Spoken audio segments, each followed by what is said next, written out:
for those who came out. We're hoping to have a few more people, but hopefully they'll show up a little bit later. So most of you know me, I'm Eric. I work for Mass in Motion on the 1422 grant, and I've talked to a number of you about all the different 1422 activities. Some of you are involved with 1422. So basically 1422 is a grant that came to the city from the Department of Public Health and from the Center for Disease Control to fight and prevent diabetes and hypertension. So one of the ways that we do that, the grant is split into two components. It's split into component 1 and component 2. Component 1 being the community piece of it, component 2 being the more clinical approach to it and a diabetes prevention program. So Julie and I, from Mass in Motion, work on component 1, which is the community aspect of it, which encompasses getting people out there in the community walking, living healthier, also eating healthier, and there's a couple of other components such as joint use, shared agreements throughout different partnerships in the city. So today we have WalkBoston who's here, and they're here to talk about one big piece of the grant, which is the wayfinding component. So wayfinding, what the plan is to do is to, I have a big handout here that everyone can come and see later, is to connect the city to the trail. So basically this solid line right here is the Quequechan River Rail Trail, and then connect the city to that trail as a means of functional walking. So walking to get from one end of the city to another in terms of a functional sense, going to government center, connecting to different resources throughout the city. And the reason that this is the focus of the grant is because Mass in Motion is about healthy eating, active living. And what we want to do is empower folks in low-income communities who need it the most to be able to say, I can be healthy while living my life. I'm connected to the community that I'm in through healthy eating, through going to various local markets that we've worked with, walking to a different park. So a number of different resources. And Julie, do you have anything that you want to add? I just want to, maybe we could go around and have each person say what brought them out tonight. Oh, okay, yeah, sure, we can do that, and I can go around, pass the microphone. My name is Michael C. I'm from Southcoast Health, Diabetes Management Program, and if you're not part of the solution, you're part of the problem. So, we hope to be involved in whatever way possible in this program. Yeah, John Sylvia, just really interested in the whole bike path thing that we have going on, so just wanted to see what was going on with that. And I'm Julie Kelly, and coordinator of Mass in Motion. And with 1422, the city has been infused with lots of resources to improve wayfinding, finding your way around the city, and motivating people to walk functionally as well as recreationally. So this is pretty exciting. Hi, I'm Kathy Lamy, and I'm a volunteer with Mass in Motion. I'm Bob Sloan from WalkBoston, and we prepared the first prototype of the sign we'd like to experiment with here in Colorado. So we're going to talk about that shortly.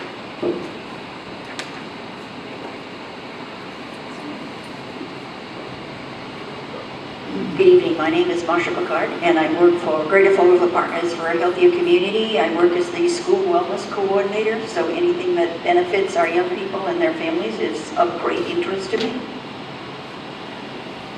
So most of you know or have been involved with the work that we've done. So you know the importance of it, or through various outlets know the importance of what we're trying to do. We're really trying to have what DPH likes to call their synergy, which is a full circled approach to what we're trying to do. So trying to get people to walk to a healthy market, to eat healthy, and then also for the community to be involved in that joint use agreement, like we said. So I'm going to pass it on to Audie, who can start talking about the wayfinding so we can see exactly how it all fits in, and then hopefully get everyone's input as to where we think we can shift this, if it needs to be shifted. All right, thank you so much, Eric, and thanks to all of you for being here, and especially to Julie and Eric for inviting us to come down here this evening. My name is Audie Nochur. I'm a project manager at WalkBoston, and I'm joined here tonight by my colleague Bob Sloan, who's our in-house wayfinding guru. For those of you who aren't familiar with WalkBoston, we're a pedestrian advocacy organization, actually the first pedestrian advocacy organization in the country, founded back in 1990, around to explore pedestrian issues around the Big Dig, the Central Artery project in Boston. And since then, we've actually expanded to work statewide. We've worked in over 100 communities statewide, so that's why we have excuses to come and play in places like Fall River, which is terrific. And we've worked in Fall River before. We've done walk assessments to look at some of the walking conditions around this. So the senior centers, we've partnered with Mass Department of Transportation to take a look at pedestrian and bike safety at some key intersections in Fall River. So the work is continuing and has been ongoing and is continuing in a number of different buckets.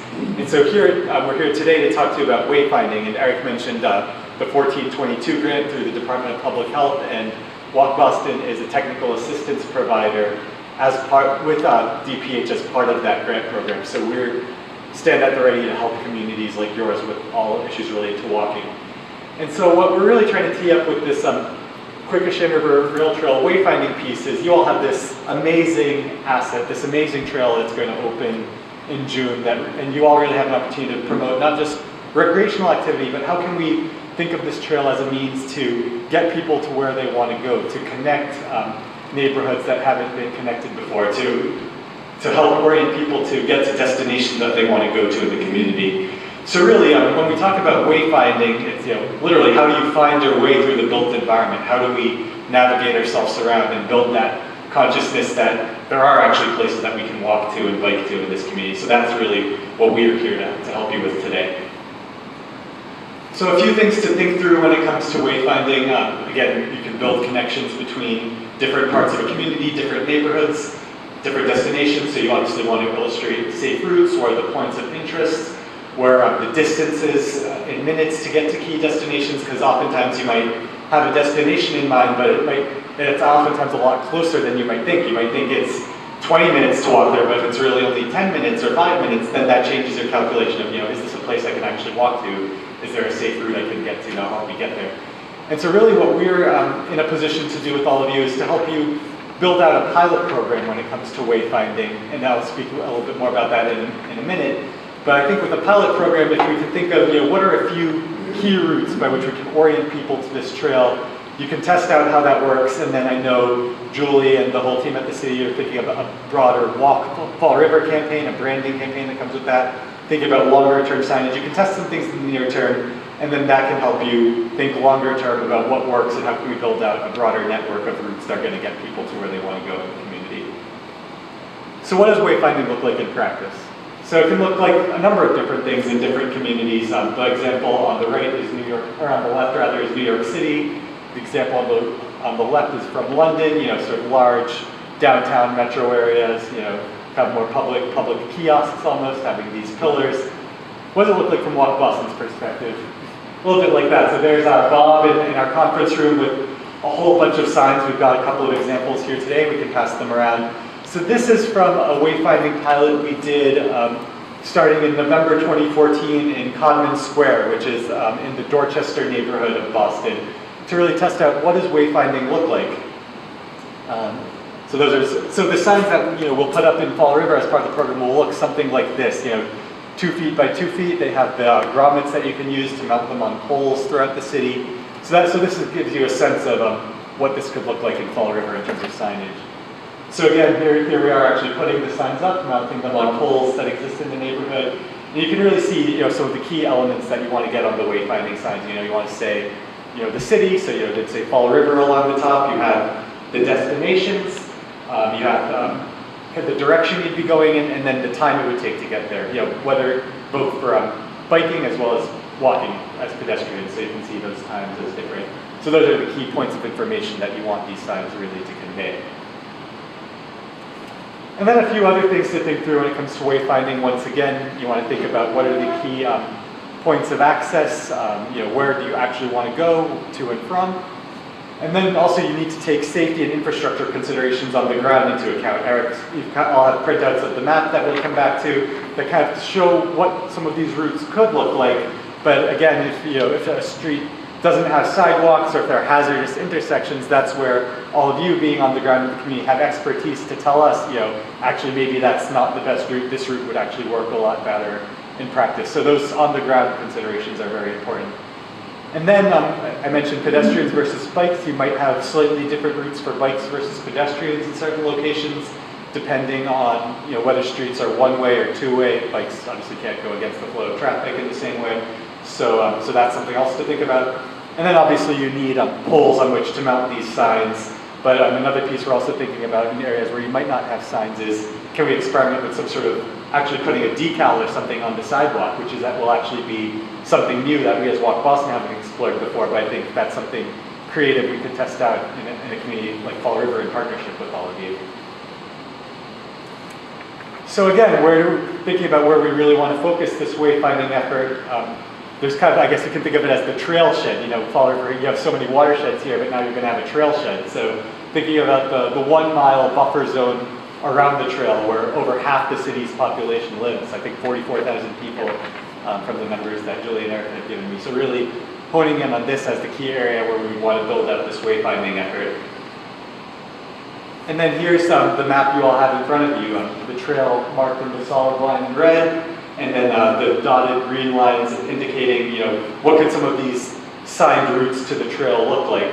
And again, this is an opportunity to test out different routes. Where the most high priority routes as a pilot program. We can't cover this entire area, but we can start honing in on a few key routes, getting signs up in time for you all to open the trail at the beginning of June. And from there, as these broader efforts build out with wayfinding, with the Walk Fall River campaign and branding effort, I think what we can lay the groundwork for something much bigger that will really knit different parts of the city together.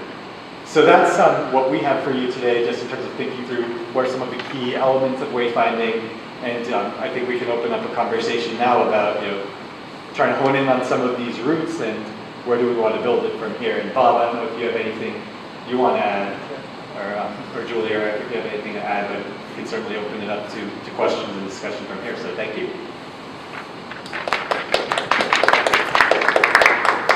Just wondering, are those metal signs that? No, so we can pass these around. So these are a material called chloroplast. And one thing I should mention as well is that, we talked about a pilot program, and I like what you mentioned, the city is building out a brand and a logo that we'd certainly look to emulate that with these signs. But even though these signs are quote unquote temporary, they can actually stay up for quite a while. So these Dorchester signs we put up in the Dorchester neighborhood of Boston, we put them up in November 2014, and most of those signs are actually still up there. So we can get some signs up in the near term, and then if there's more signs that you all look to add in the future, you can add them to what's already there. Because I know there's been kind of a question of temporary versus permanent signs, and are we just reinventing the wheel? And I think the answer is these two can really complement each other. It's just a matter of the timing. They can build up each other. I was just wondering how they made out in Dorchester. Yeah. And if they stayed up, that's good then. Yeah, the vast majority of them are still there. There are a couple that I think were slightly damaged, but people are leaving them alone and they're using them. Bob, if you want to talk about it, I don't know if there's survey work they did. Put up 92. Who got that? The rest of them all still. So are they on like main roads there, pretty much? Yeah. The focus is on Codman Square and then the main roads out of Codman Square. So it's very much on main road. Are they meant to be permanent, long-term, or are these temporary? And so they are temporary, but like I was saying, they can stay up for a good while. So some of the Dorchester signs have been up for over a year now, just mounted on poles, using these grommets and zip ties. So they actually can last a decent amount of time, and they weather the elements pretty well. They're waterproof. Laura has used them, because we just met with Laura Ferreira in traffic, and she spoke very highly of them also. The Quequechan race signs, the badge race signs that are up are all made out of that product. So You guys are familiar at South Station where they have the Science Government Center here, right as you go across the street on South Station. There's a sign that says Government Center, 3/4 of a mile. There's all these different, it's on a metal pole, and it's almost like street signs. In Boston? Yeah, in Boston, right across from South Station going north. Yeah, I don't know about those ones specifically. I know there's a lot of different wayfinding signs in and around downtown. I just figured those being metal, they'd probably last a lot longer too. And to me, it just looks like they would be more aesthetically pleasing, seeing the metal as opposed to that. And it's going to be windy down there because of it being on the water. So I just putting that out there. I don't know, these are a lot cheaper, I gather, right? Yeah. Yeah, and again, I think, you know, for the purposes of getting something that's up there in time for the trail to open, that's you know, temporary, and then the city obviously can think longer term about, you know, whether metal or chloroplast or what materials better fit. Yep. Now, I see Citizens Bank sponsored this. Is there a private sector organization that's involved in this in terms of? I think that was just for the WalkBoston example, but we don't have anybody sponsoring ours. It's straight from the coming out of the 1422 grant. Is that a stipulation? You can't do that on the 1422 grant?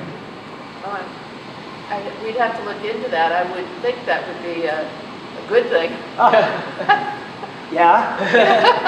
I think the private sector would really want to be associated with something like this. It's a good idea. And we have this big in-color map too, if anybody wants to come up and take a look at it so they can see exactly. So how many of those signs are you producing initially for the, you know, for the Wayfind of the? I think we're still trying to map out the exact number. Kind of part of the challenge is we have to have everything contracted for by the end of the month, so there's not a ton of time to turn this around. So I think given some of the timing and capacity considerations, it'd probably be between 25, 35 signs altogether. Yeah, so that's part of what we need to map out is kind of, you know, what are some of the most important corridors can we put signs up in the near term that will enable you to get the ball rolling. And did you come up with this? Is this your vision, or? So Bob and I kind of took a first crack at coming up with what it could look like as a conceptual vision, and then Eric added a few other elements to it based on some destinations he was aware of in the community that hadn't been on our radar. So this is kind of what we're putting out there as a possibility right now, with the recognition that we might not be able to get to all of it right away, but ultimately, you know, this is something that you might want to think about longer term in terms of building out. So you have 35 signs proposed for? I think somewhere in that ballpark is what we'd be able to produce in the time frame we're on. So we haven't gotten to the level of detail of saying, you know, this sign will have these destinations on it and go on this pole over here. So we haven't gone to that level of detail yet. That's where we ultimately know we have to go. But by the point we get there, we should be able to have about 30 or 40 signs up altogether. So what do you guys recommend for the number of signs for that area off of this bike trail? So Bob can speak to this as well, but Yeah, I'm just wondering how many would you propose? How many signs? It's 35 sounds like a lot in that area. Well, the way we're trying to do it and figure it out is that we think that every 2 minutes there ought to be a sign telling them that they're still on the right route and reminding them how far it is. So we have a 2-minute sign, a 10-minute sign, an 8-minute sign, and a 6-minute sign, whatever. Probably do that on, I don't know how many routes, as long as we can manage, to show how far it is to the Quequechan River Trail.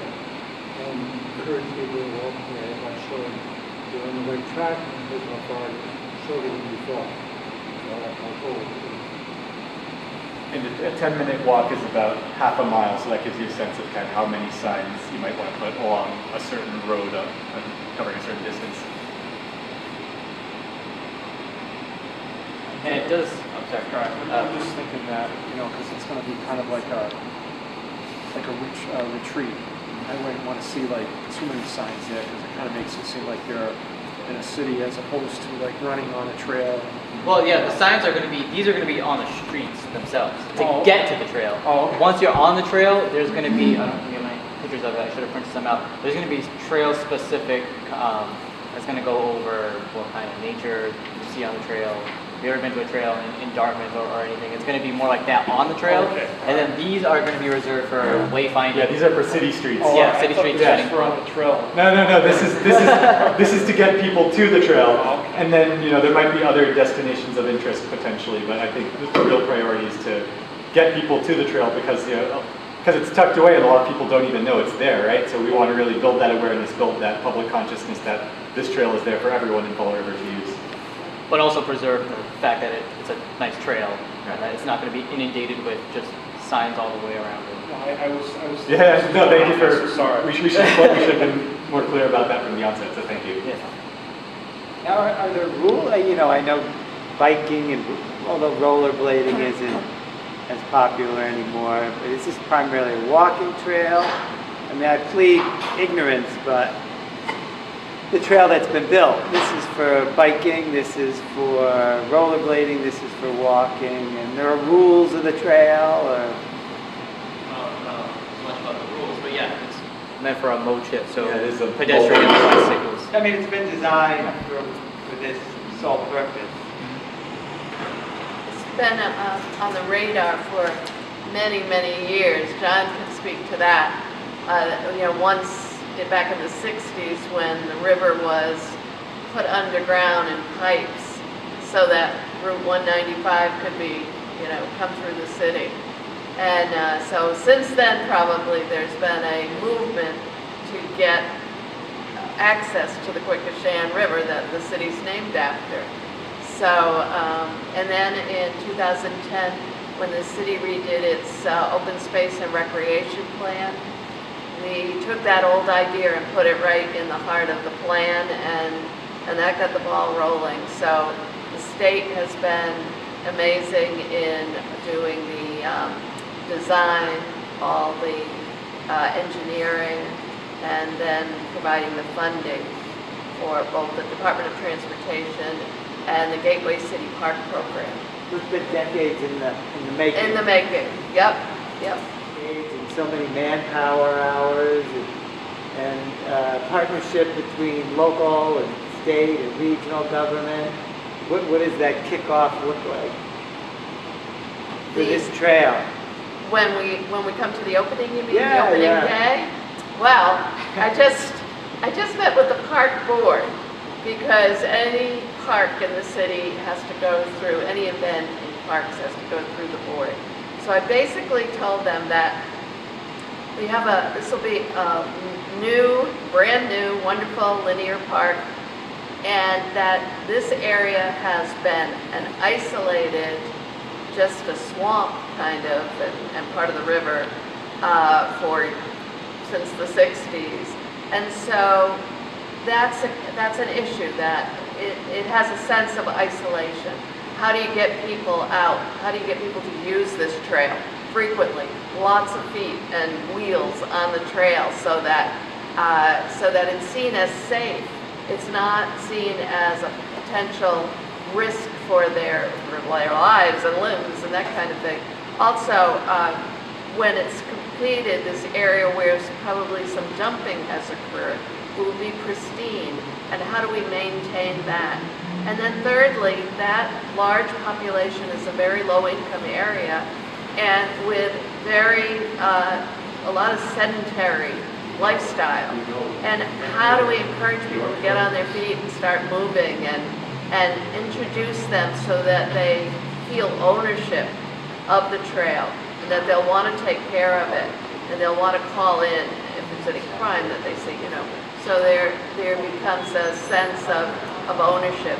So we're looking at events that would run through the summer, not just the grand opening, but events that perhaps bring music, that bring art, that bring bicycle helmet giveaways and bike safety programs for children, and maybe picnics, anything that will bring people out to walk. The whole thing, by the time it's finished, will be a little more than 2 miles, all the way up to the border with Westport by the LePages over there. And so they'll be able to walk right through, right up to Britland Park. And so we want to really encourage that usage by regularly scheduled events. This is unique in that it goes over a large body of water. Yes? This is not a trail in the woodlands. This is over a large body of water. Is that unique? Yeah, I mean, I don't, know a ton about other rail trails elsewhere necessarily, but I think the way this one is configured, there's a lot of bridges over different water bodies. You're alongside a highway, which is interesting, but how can we sort of reclaim what's sort of been this industrial sort of vacant land for a while that no one really knew about and really turn it into an asset for the community. So I think that's what we're here to do is, help you all let people know that this is out there for their use and for them to enjoy. It's definitely, I think, like Eric mentioned, there's going to be signage on the trail that speaks to the industrial history and economic history of Fall River, and the Quequechan River obviously being the centerpiece of that. So I think it's a really, from a cultural standpoint, it's incredible what you all are putting out there. And then to also connect it to other aspects of the 1422. So for example, one of the pieces of the 1422 grant is to work with large retail markets and also small markets on improving food access for local communities. So show you here. This entrance to the trail is right next to the Stop and Shop. So we're hoping to have that full frontal approach, so we can work with Stop and Shop so they can improve food access, and then also possibly have a wellness program at Stop and Shop so that way their employees can have that access too. And then you're also right next to the trail. So you have that full just synergy of all this approach that we're trying to really capitalize on. And then same thing too with the Quequechan Street crossing. There's also the Walmart there, which is another store that we're working on, and just up the road is the Price Right. And then within this whole massive 1 mile is a number of different small local markets that can all utilize this as well.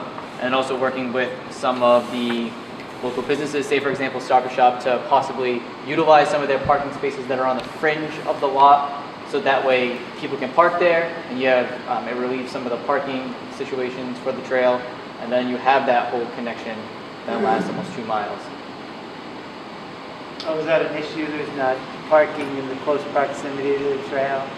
Not at all the entrances. Some of the entrances have parking, but some of them don't have an adequate number of parking. So depending on what entrance is the most popular, you might not have a number of parking. So, like the Rodman Street entrance has parking on the street. The Britland Park entrance has a parking lot in the park that you can park in. This is right along the main street, so there's no parking at this access point. And then the access points around here, there's some parking. And then when you get down to the part that connects to the current Southcoast bike trail, there are 2 massive parking lots, but the Meditech and UMass building don't really like new parking there, so we're trying to work with them to let them have those empty spaces utilized. Are they planned to be the areas where there are parking? Would these be signed appropriately accordingly to, these are parking areas accessing the trail? I think it would be visible to direct people to the trail. So if you have to cross the street, you know that you have to cross the street to get there. So that way they're not wandering Designated about. trail parking lots? That's what we're hoping to do. It's just about getting the agreements together to be able to do that.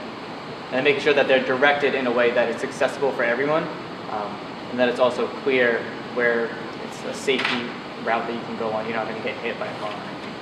Eric, how about, where Meditech is? They have a lot across the street that they really barely use. Do you think they'd let people park there? Is that something that... We hope so. Okay. Yeah, maybe not Meditech, but we're hoping with the university being public that we could get them. I mean, I know that they brought up, just liability issues, but I think that that's a good hope. And then on the weekend, of course, not many people are using the UMass building, so they could actually be on the same side as the. There's a lot of people parking the beach. I think so too. Yeah. Yeah. In terms of access, I think it's really exciting, this whole possibility of working with some of the local businesses that people can drive to the parking lot, park their car there, and then they can use the trail recreationally. I think for WalkBoston definitely supports that. For the purposes of the pilot that we're trying to do, we want to think about what are the pedestrian and bike routes to get folks to the trail, and what are those access points look like. So in terms of the pilot, what we're really thinking is focusing on Britland Park up here by the police station on one side where you have a trailhead. Then you have Rodman Street on the other side coming up through, is that Niagara over here on this side?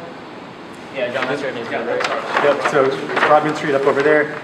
And then down here on Quequechan Quarry, from both those access points where a lot of people are already walking.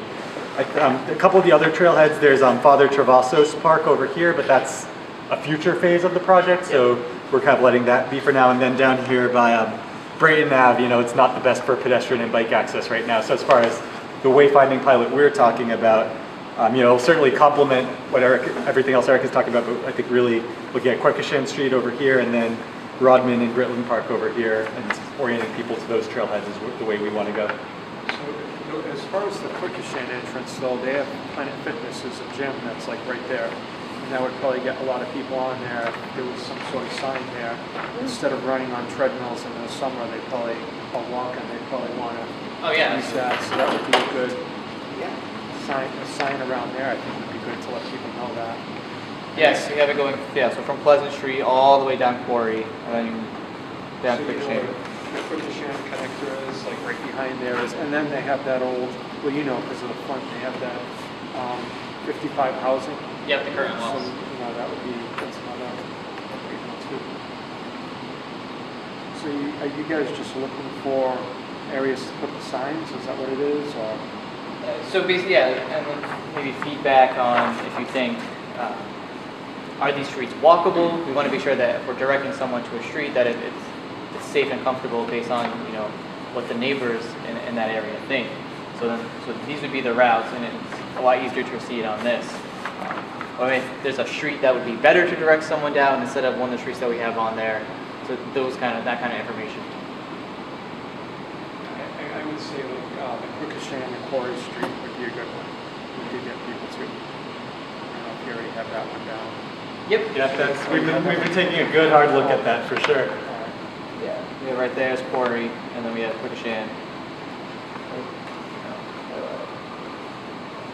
Well, so, like in thinking of walking as transportation, so that, and one of the ideas that we had is one that has also come up in the past, and it's to, link the parks. There's so many parks in Fall River, and the idea that you could walk from one to another, say from Pulaski to, Father Kelly to Kennedy, that would be kind of a nice wayfinding to make that, emerald necklace for Fall River, and then wrapping back into the central artery sort of the Quequechan Rail Trail.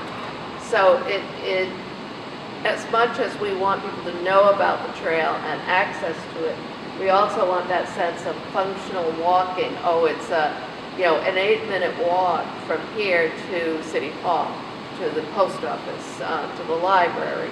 Those, and I don't know if that will happen immediately, but that's certainly what the idea is. And so we are looking to know, to get feedback on what are the best routes for walking, and particularly, in the area around Alden and Quequechan and those.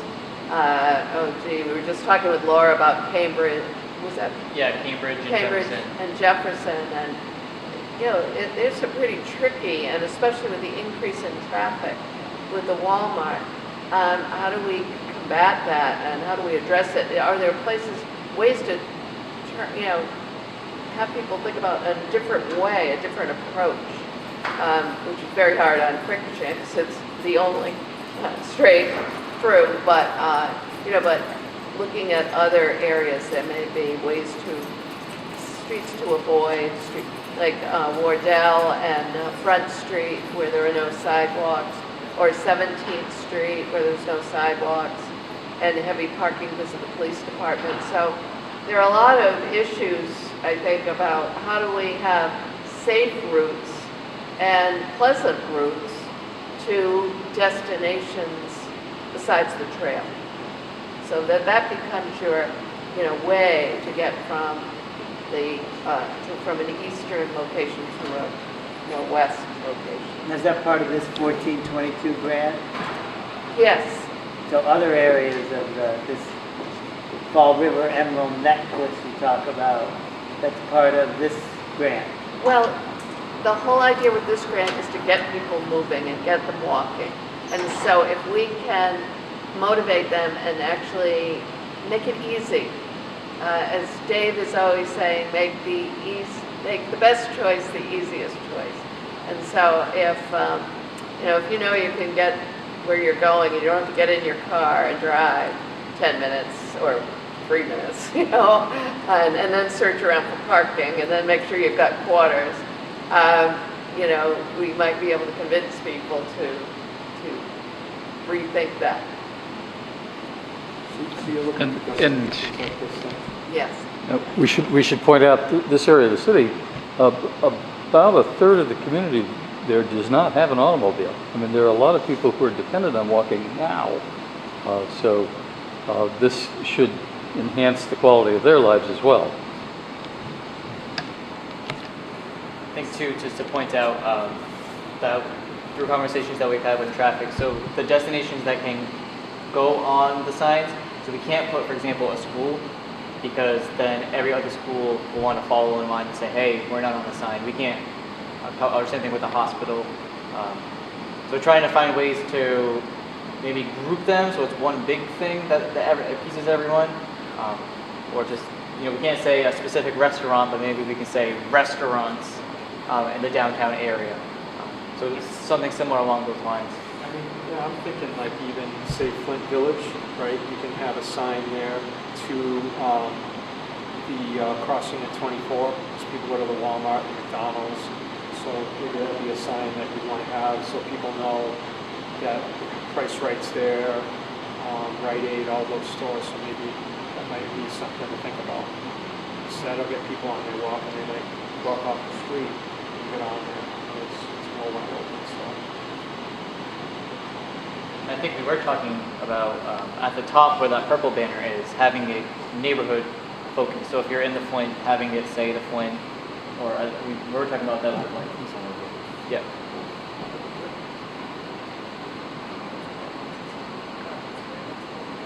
Sounds like you have some decisions to make. Yeah. I mean, I'm just curious, the city planners or the traffic department, you would think they'd be very knowledgeable. XYZ Street has sidewalks on both sides. I mean, you need, crossing areas, you need sidewalks. Those are key. Whether a street has on-street parking, they can characterize every street in the city, I'm sure. And they're very involved. But we wanted to be able to have the public give their opinion, and there may be people that couldn't come tonight that you may think of that would really have some opinions on that. Some people may say, I don't want signs on my street. Who knows? It'd be a sad state of affairs, but some people are. Yeah. And certain, We were actually, as part of this, also doing a priority list. Another aspect of this grant is working towards complete streets policy. So that would be the policy of the city. And every time it makes an improvement to a road, it would might slow traffic, it might create better crosswalks, crossing areas, and slow things down a little bit. And so that's another effort. And as part of that, we need to list the sort of the priority list of streets that really need some improvements. And there's plenty of those. And there are amazing traffic, I don't even know what you call them, but and they really need, of course the issue it becomes that a lot of money is needed for some of these design and engineering and traffic considerations. So it has to be one step at a time. But to have that policy and to have the list kind of, this is the time, we can look at 100 places in the state where most traffic accidents occur, and then goes more specifically to accidents with bicycles and with pedestrians. And one of them is on Rodman and Plymouth Avenue, and I hopefully, and after a year or two, will be able to actually look at statistics and say that all of that new design and lighting that allows people to cross the street will see an improvement. But others are down here on the crossing of South Main and Columbia, or up on Pleasant Street. There are just these places that are known by the police to be, serious accident locations.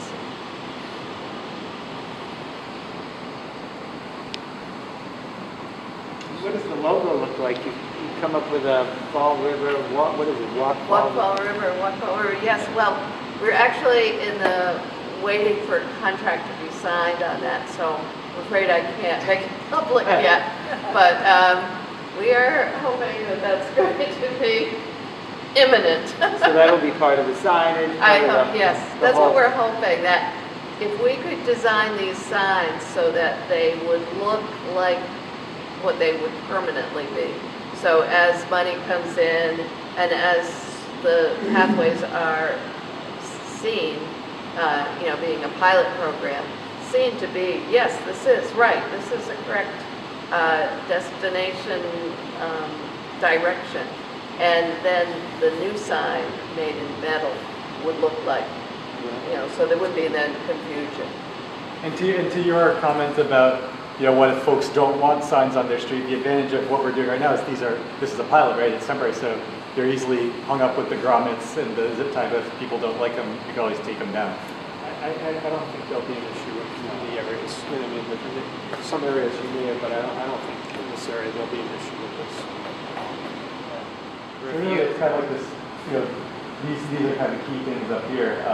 The point about, just kind of where are we going to and from and how are we getting there? So the routes, the destinations, the access points, and then so what Julia's talking about, what are the actual on the ground conditions in terms of the safety, the infrastructure, is it safe? And then those other two considerations are a bit more logistical in terms of the pedestrians versus the bikes, and then just figuring out where we're putting up the signs. But I think really those top two are the key things where we could use your feedback and guidance as people from the community. How many do you guys have? How many do you guys made up? How many have we made? No, I mean how many have you come up with? How many ideas? We were really government center, maybe the post office, the library. Parks. Yeah, different parks. And trying to think of ways to group the specific individual ones, maybe together to direct people if there's a way to do that, or a shopping center. For instance, I want to just say that these two women, the two Cathys, are volunteers, and they were part 2 years ago when we did the walk audits with WalkBoston. And I think it was Wendy came down and did the training. And they went out with Eric and Marcia and a few others, maybe a dozen people all together, and walked the sidewalks all in the Flint 1 week after another, all summer long, and did the most amazing audit reports, and really got down to the very nitty-gritty about, trash or crossing or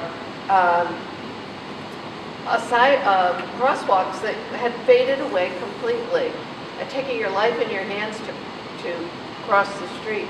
But an interesting thing that they found out was that among them even were people who were not familiar with Britland Park. Here's a park on the water behind the police station, so relatively safe, and yet, where did this come from? And from where they were walking was within this very pretty small radius. And then they continued to work with us on our other mapping project, the 5 to 15 minute walk to a healthy market. So they actually have on the ground experience of what to be thinking about when we're making this decisions of what trails to be. No. Parking lot. I mean, you've done this in other cities, similar scope. Wayfinding specifically? Yeah.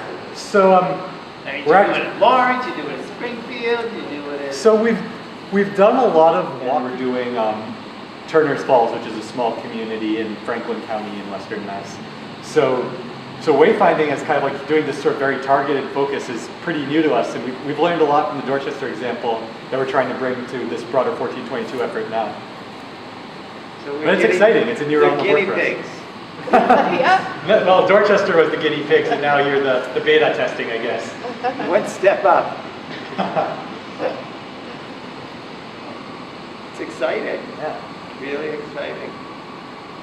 Well, you all are, paving the way for us with all the amazing work that's gone to making the trail happen, and so we're just coming in here to support and see it through as best as we These can. audits must have been quite an undertaking. I mean, are there garbage cans?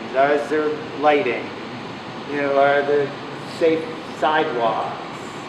Is it a crumbling sidewalk where somebody's going to turn an ankle? It's probably not desirable, right? This is just a starting point of ideas, but then, maybe that street isn't safe for walking, or maybe people aren't walking on that street, they're walking on this other street. So that's where we can really ground truth some of this stuff and design the wayfinding pilot accordingly.